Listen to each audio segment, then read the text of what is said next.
ఒకసారి చెప్పండి సార్ మరి క్లియర్ నాకు. ఇప్పుడు అక్కడ ఎవరెవరు ఉన్నారు? మీ అంటే ఇప్పుడు రాత్రి ఉన్న పిల్లలు ఉండరుగా వాళ్ళే. అదే వాళ్ళని వాళ్ళు వైన్ షాప్ దగ్గర ఉన్నారని వాళ్ళు కలవటానికి శ్రీరాములు ఈయన రోడ్డుకి అడ్డం పెట్టి తాగుతుంటే ఈయన బండికి కొంచెం తగిలిందని చెప్పేసి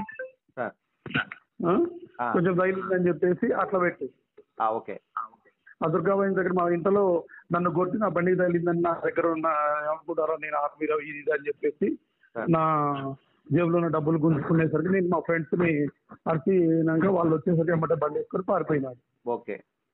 అక్కడ ఫ్రెండ్స్ మా ఫ్రెండ్స్ అక్కడ ఉండి నన్ను రావనగా నేను అందాజు 10 గంటల వెళ్తాంటే అక్కడ బండి శ్రీదుర్గా వైన్స్ పక్క దాంట్లో ఈ రోడ్డు మీద బండి పెట్టి దాని మీద పెట్టుకొని తాగుతున్నాడు.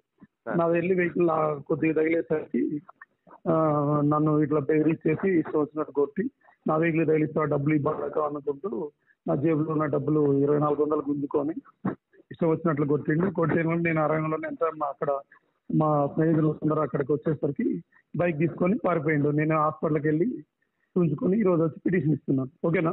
సరే. ఓకే. అది తాటిగట్టలు ఒక్కసారి కొద్దిగా నెడతావు.